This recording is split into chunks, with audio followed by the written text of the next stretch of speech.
The morning sun over Willow Creek Ranch rose like honey, spilling across the sky, its light catching on the dewdrops that clung to the wild grass. The wind smelled of horses and hay, the promise of another day out in the open fields. Inside the small kitchen of the ranch house, Clara Mayfield was already awake. Her hands were dusted with flour, her apron stretched a little tighter round her waist, and her heart, that quiet, steady, loyal heart, beat beneath layers of both hope and hurt. Clara had always been the girl who laughed too loudly, who cooked too much, and who took up more space than people thought a woman should. She'd grown up in a small Texas town where beauty was measured by how little you ate and how small your dress size ran, and Clara, well, she had always failed both tests. She was the ranch's cook now, a good one, the kind who made biscuits that melted like clouds, who seasoned her chili so that even the ranch hands came sniffing before she'd finished stirring. But no one looked at her the way they looked at the others. And she knew it. The girls who came through the ranch in summer dresses, the kind who giggled at the cowboys and crossed their legs just so, they were the ones who got asked to dances, who got whispered about in the dark. Clara got thanked for supper sometimes, nothing more. That morning she stood by the window staring at the open field. In the distance, Ethan Grayson, the ranch owner, was saddling his horse. The man had the kind of face carved by wind and sun, eyes like the sky after a storm. He was steady, quiet, and strong in a way that didn't need proving. Everyone respected him. Clara respected him most of all. She didn't let herself think of him beyond that. Not really. But sometimes late at night, when the kitchen was quiet and the bread was rising, she let her heart wander into dangerous places. Rumor had it, Ethan was set to marry soon. Some city woman, slim, well-bred, with hands that had never known a skillet.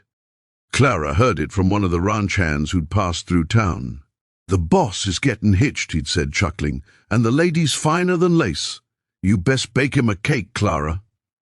She'd smiled then, that kind of smile you wear like armor. "I'll bake too," she'd replied. Maybe she'll need the second one for the honeymoon. The men had laughed. She'd gone back to her kitchen and cried. That afternoon, the ranch was busy with guests. Ethan had invited half the town for a harvest gathering. Clara had cooked for 2 days straight, roasted chicken, mashed potatoes, pies cooling on every surface. She moved through her kitchen like a general before battle, commanding pots and pans, barking at the ranch hands to not touch the pies unless you've lost your sense of self-preservation. The men obeyed. They always did, because everyone knew that when Clara cooked, you didn't mess with perfection. As the guests arrived, the air filled with music and chatter. Clara stayed in the kitchen, peeking through the window now and then she saw her, the woman. Ethan's supposed fiancée, Miranda Lee, tall, thin, with hair like spun silk and a smile that sparkled even when she didn't mean it. She floated through the crowd, taking Ethan's arm as if she already owned him. Clara looked down at her hands, white with flour, thick with work, and she swallowed hard. Later that evening, as the party roared on, Clara carried a tray of cornbread and honey butter out to the tables. Someone whistled when she passed, a cruel sound, sharp like a thorn. "Careful, boys," one of the ranchers called. "Make way for the gravy queen." Laughter rippled through the group. Clara froze, her cheeks burning. The tray trembled in her hands. She forced a smile and set it down, pretending not to hear. But Ethan had. He turned, jaw tight, eyes hard as stone. "That's enough," he said. The laughter died. Clara didn't look at him. She just went back inside, pretending she had something urgent to do. When she reached the quiet of the kitchen, her mask broke. Tears streaked down her cheeks as she leaned against the counter, breath shaking. She hated that words could still cut so deep. She hated that no matter how good her food was, she would always be the fat girl. She told herself she didn't care. But she did, deeply. She was wiping her eyes when the door opened. Ethan stepped in, his hat in his hand. "Clara," he said softly. She straightened, forcing a smile again. "You need more cornbread?" she asked. "Or maybe another pie? I think I got enough to feed the whole county." He shook his head. "I came to say thank you," he said, "for all this. You've outdone yourself." She shrugged. "Just doing my job." He stepped closer, his boots creaking on the wooden floor. "Those men had no right—" "Please," she interrupted, voice sharp. "Don't. It's fine. It's not." She turned to face him, eyes glistening. "Ethan, it's always going to be like that. I'm used to it. I've been the joke since I was 12. Clara Mayfield, too soft for saddles, too big for dances. You know what my mom used to say?" She gave a bitter laugh. She said, "No one marries a fat girl, Clara, but at least you can cook." Ethan's face fell. "She said that to you?" "Every day," Clara whispered. "So I learned to cook. I learned to make people happy with food, because I sure couldn't make them happy with me." For a long moment there was silence, just the hum of the oil lamp and the sound of her heart breaking in slow motion. Ethan took a breath as if he wanted to say something, but Miranda's voice floated in from outside, calling his name. He hesitated, then placed his hat back on his head. "You're wrong," he said finally, his voice low. "You make people happy just by being you." Then he left. That night, Clara couldn't sleep. She sat by the kitchen window, staring out at the stars. His words echoed in her chest. But she didn't believe them. How could she? She'd been laughed at, pitied, overlooked all. Her life. One kind word couldn't undo years of cruelty, but still, something shifted inside her, like a small light in a long, dark tunnel. Days passed. The ranch returned to its rhythm. Clara cooked, the men worked, and Ethan, well, he seemed different. He stopped riding into town, stopped mentioning Miranda. He spent more time near the kitchen, sometimes under the pretense of needing coffee, other times just to talk. "What's the secret to your cornbread?" he'd ask. She'd smile faintly. Same secret as everything, a little butter and a whole lot of love. He'd chuckle, and she'd feel her heart stumble. One afternoon, a storm rolled in. The sky turned black and the wind howled across the plains. Clara was closing up the kitchen when Ethan burst through the door, drenched and breathless. "The river's rising," he said. "We need everyone inside." She nodded, grabbing towels and blankets. For hours they worked side by side, ushering the animals into the barn, helping the ranch hands secure the fences. By nightfall, the storm had grown furious. Thunder cracked, lightning split the sky, and in the chaos, Clara slipped on the mud near the barn. Ethan caught her before she fell, his hands strong around her waist. For a moment, they were inches apart, rain running down their faces, the storm raging around them. "You okay?" he asked, voice rough. She nodded, heart pounding. "I think so." He didn't let go right away. His eyes held hers, something unspoken passing between them. And then he did something that would stay with her forever. He brushed a strand of wet hair from her face, his thumb grazing her cheek. "Clara," he said softly, "you deserve to be seen." The words broke something open in her. She pulled back, shaking, confused.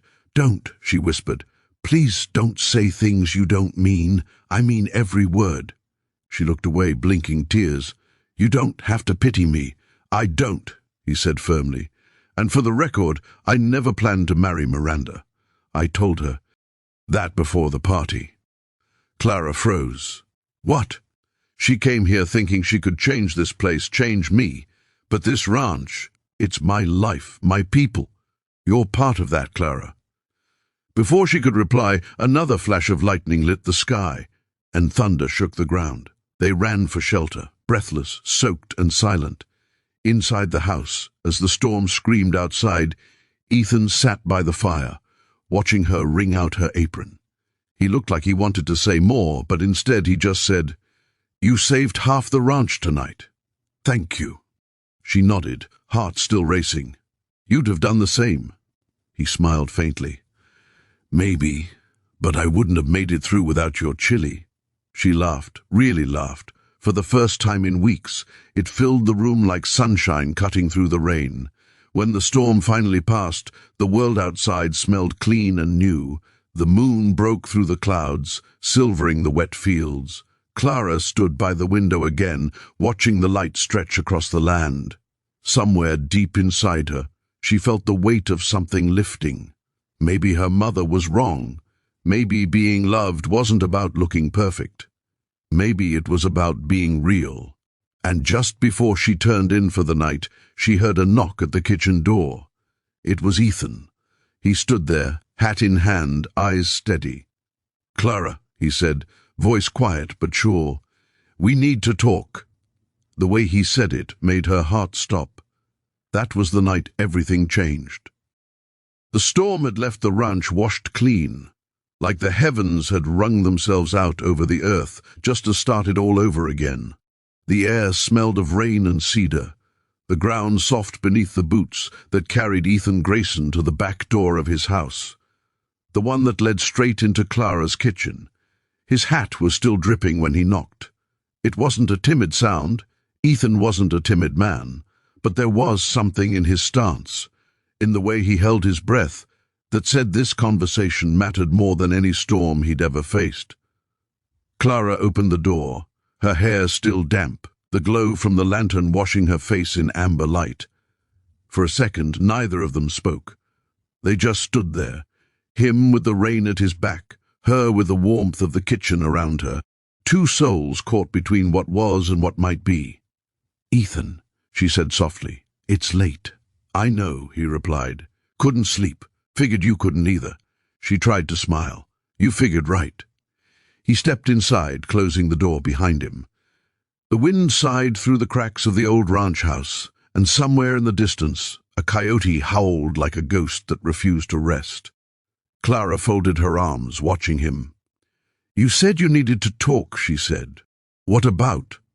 He took off his hat, ran a hand through his damp hair, and said, "About what you said the other night." She frowned. "I said a lot of things." He met her gaze. "About your mama. About no one marrying a fat girl." Her heart clenched. "Ethan, let me talk," he said, his voice low but steady. "Because I've been thinking about it every day since, and I can't stand the thought of you carrying those words like they're gospel." She turned away, focusing on the pot still warm on the stove, the only thing in the room that didn't make her chest ache. "They're just words," she said quietly. "No," he said, "they're chains, and I'm sick of watching you drag 'em around." Clara closed her eyes. She wanted to tell him to stop, to leave her to her peace, but she couldn't. Something in his voice, something fierce and gentle all at once, held her there. "I've known you for 5 years," Ethan continued. 5 years of sunrises and suppers, of hearing your laugh echo across this ranch. I've watched you work harder than any man I've ever hired. I've seen the way you care, not just about the food or the chores, but about the people. You feed souls, Clara. You make this place feel alive. And yet every time I look at you, I see you shrinking yourself, like you're apologizing for taking up space." Her throat tightened. "People talk, Ethan. People always talk," he said. "But their words only matter if you start believing them." She turned then, tears glimmering in her eyes. "You don't understand. You walk into a room and people listen. You could have anyone you wanted." He stepped closer. "And yet I'm here, talking to you." The silence that followed was thick and alive, the kind that carries 1,000 unsaid things. "Ethan," she whispered, but he kept going. "When Miranda came here, I thought maybe that's what I needed. Someone polished, someone who'd make sense on paper. But every time she smiled, I thought of you. Every time she talked about the city, I thought about your kitchen, about the way this place smells when you bake, about how you make a house feel like home." Clara shook her head. "You're saying this because you feel sorry for me. Is that what you think?" His voice broke just slightly. "Clara, you saved my ranch last night. You saved my men. You've been saving me for years and you don't even know it. You think I don't see you? I see you every damn day." The words hit her like rain on dry soil. Shocking, nourishing, unbelievable. "Ethan, stop," she whispered, voice trembling. "You can't just—" "I can," he said, taking another step closer. "Because I've kept quiet too long. I've watched you walk around with your head bowed like you don't deserve to stand tall. I can't let that be the story you tell yourself anymore." Her tears finally spilled over, streaking her cheeks. "Why now?" she asked. "Why after all this time?" "Because last night, when I saw you in that storm, fighting like hell for everyone else, I realized something. I realized that strength doesn't come in a size, beauty doesn't come from a mirror, and love sure as hell doesn't come from a number on a scale. It comes from heart. And you've got more of that than anyone I've ever met." For a long moment, Clara just stared at him, searching his face for the lie. But there wasn't one. There was only truth, raw, aching, and real. She laughed then, a soft, broken sound. "You always were a stubborn man," she said. He smiled. "Takes one to know one." They both laughed, and then fell quiet again. "I don't know what you want from me, Ethan," she said finally. "I don't know if I can be the woman you deserve." "You already are," he said simply. The words sat between them like a spark waiting to catch. Clara turned away, pacing, trying to steady her breath. "I'm not the kind of woman men brag about," she said. "I'm the kind they keep in the kitchen." He crossed the room and took her hand. "Then maybe it's time a man was proud of that. Proud of a woman who can turn flour and fire into comfort, who can face a storm without flinching, who can make the loneliest heart feel at home." Her hand trembled in his. "You don't know what you're asking, Ethan." "I do," he said. "I'm asking you to stop hiding behind your apron. I'm asking you to stand beside me, not as my cook, not as my help, but as my equal, as my heart." Her breath hitched. "You can't mean that." He smiled softly. "Try me." And then, before she could talk herself out of it, he leaned in, not to steal a kiss, but to rest his forehead against hers. A gesture so gentle it undid her completely. "I've waited long enough," he whispered, "but I'll wait as long as you need." Clara's tears came freely now, hot and endless. For the first time in her life, she felt seen, not for what she could do, but for who she was. Every scar, every softness, every piece of her that had been deemed too much suddenly felt exactly enough. The clock ticked in the quiet kitchen, and outside, the first light of dawn broke through the clouds. "I don't know how to be loved," she whispered. Ethan smiled. "Then let me show you." She laughed through her tears, shaking her head. "You really don't give up, do you? Not when it matters." For a long time they just stood there, two people who'd spent years orbiting each other, finally finding the same sky. When she finally spoke again, her voice was small but steady. "You know, my mama used to say no one marries a fat girl." Ethan tilted his head, his eyes warm. "Then I guess I'll just have to prove her wrong." Her heart stopped. "Ethan!" "I mean it," he said. "Not tomorrow, not next week, but someday, when you're ready, when you believe you deserve it, I'll be right here." And for the first time, Clara didn't argue. Days turned into weeks, and the ranch thrived. The laughter that used to feel sharp now felt easy. The men respected Clara not just for her cooking but for her strength. And Ethan, he was never far. Sometimes he'd help her knead dough, his large hands clumsy but willing. Sometimes they'd sit on the porch in silence, watching the sunset paint the land gold. One evening, as the sky bled orange and the fields shimmered, Ethan turned to her. "Clara," he said quietly, "you ever think about leaving this place? Starting fresh somewhere?" She smiled, eyes on the horizon. "Used to. Not anymore." "Why's that?" "Because for the first time I feel like I'm right where I belong." He nodded slowly. "Good. Then I'm right where I belong too." She looked at him, her smile soft. "You sure about that?" He grinned. Sure as sunrise. The days grew longer, and whispers around town began again. Only this time, they weren't cruel. Folks talked about the ranch cook who ran the place like a queen, about the boss who'd rather spend an evening eating her cornbread than drinking in town, and about how maybe, just maybe, some love stories don't start with perfection, they start with truth. Months later, under a spring sky filled with blossoms, Ethan stood by the porch steps with a small box in his hand. Clara was pulling a pie from the oven when she saw him. "You're going to ruin supper if you stand there staring," she teased. He chuckled. "Worth it." Then, in his quiet, steady way, he opened the box. Inside was a simple silver ring shaped like a braid, strong, beautiful, handmade. Clara froze. "Ethan," he took her hand, "I'm not asking because I pity you, or because I need a cook. I'm asking because I can't imagine this life without you." Tears blurred her vision. "You sure you want a woman who burns toast when she's nervous?" He smiled. "I want the woman who never lets anyone leave her table hungry. The woman who saved my ranch and my heart." And there, with flowers still on her hands and love shining in her eyes, Clara said yes. The laughter that followed wasn't the brittle kind she used to wear like armor. It was soft, full, real. The kind that echoed through the ranch house and rolled across the fields like a promise. That night, as they danced under the stars, no crowd, no fancy dresses, no judgment, Ethan leaned close and whispered, "For what it's worth, Clara, you were right about one thing." She smiled against his shoulder. "What's that? You can cook." She laughed, heart light, "And you can love. Guess we make a good team then." And somewhere deep inside her, the girl who once hid behind her apron finally stood tall. Loved, seen, enough.